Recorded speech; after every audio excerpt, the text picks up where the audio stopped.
Hello ladies and gentlemen, and welcome to another replay cast. Today we are playing the IS-2, the Russian tier 7 premium heavy tank, the son of the good old KV-1 Sport, the IS-2 premium, broken as balls, of course, Russia, bias, fucking well played comrade, one of the best premiums you can buy at tier 7. Kind of goes together with that German one, the VK one, that they made pretty good as well. But this tank is just fucking nuts. Also, playing tier 9 game, one of the reasons why this is even ending up on my channel is because people often complain, oh, he's always top tier and, you know, he bought teams and all. Well, bought teams are, well, that's World of Tanks. But this time we're heavy tier 9 territory. Well, not heavy, but there's 3 tier 9s. I mean, it doesn't really get much worse than this for these tanks either way, so...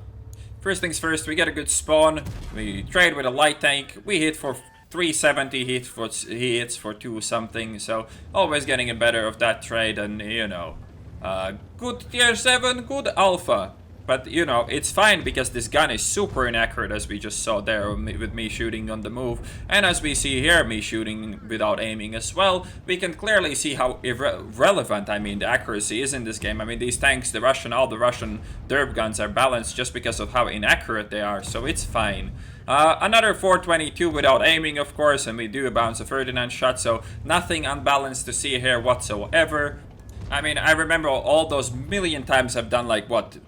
1.5k damage in a Panther without receiving with receiving minimal damage in return. I remember all those times. It happens in the Panther all the time. The IS though, fucking terrible, man. Can't hit anything. I mean, just horrible gun, horrible accuracy, super relevant. So, you know, terrible tank, wouldn't recommend. Now another fucker here, we clearly will miss because, you know, oh wait, we didn't miss a low roll. So a bit sad here. Didn't roll like 450 here, but, you know, life is pretty hard when you are playing these tanks, so, you know.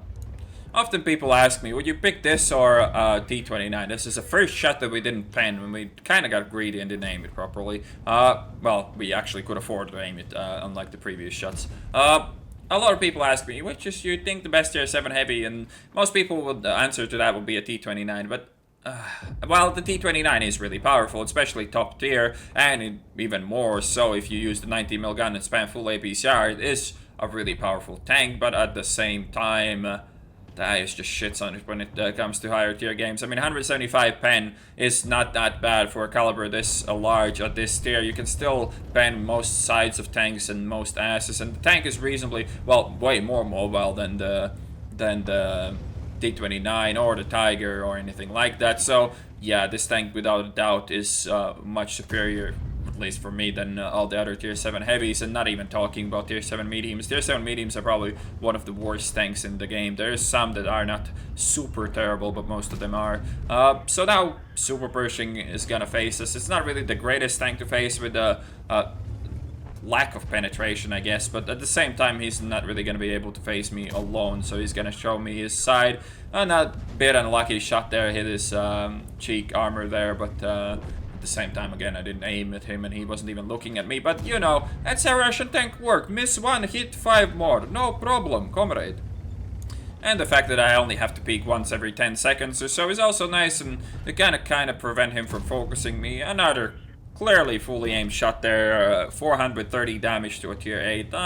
Easy game, easy balance. Imagine doing 400 damage to a Super Pershing in a Panther. Like, just good luck with that. But hey, comrade, IS, blitz, good balance, da.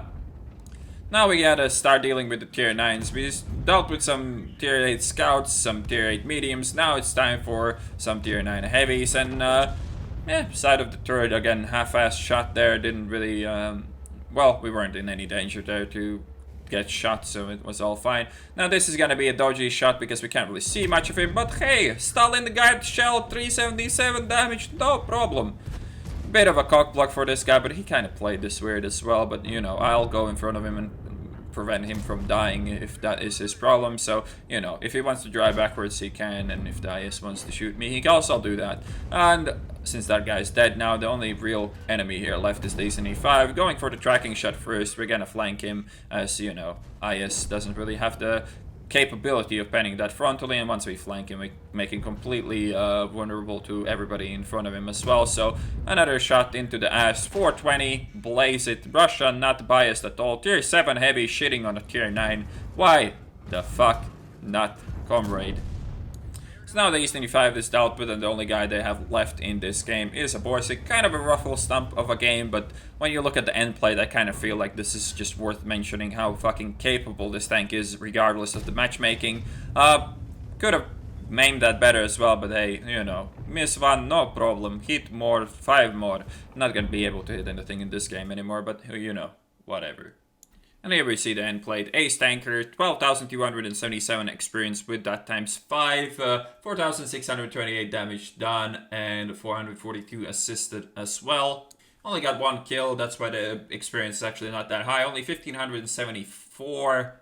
But hey, we just literally took a giant steaming Russian shit on all of those tier 9s, because, you know, balance, comrade, balance. IS is balanced because bad accuracy, as you could clearly see with all those shots that I hit on the move and all those shots that I didn't aim or half-assed. You know, accuracy is relevant.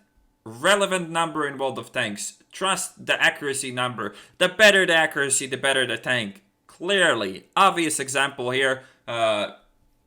With the great accuracy of 0.46 and 3.4 second aiming time, I was still able to just shit on everybody with the fucking, like, 0 aiming. So, you know, good example of how useful the accuracy is in World of Tanks. If you guys enjoyed this semi-series replay cast, and I'll see you guys on the next one.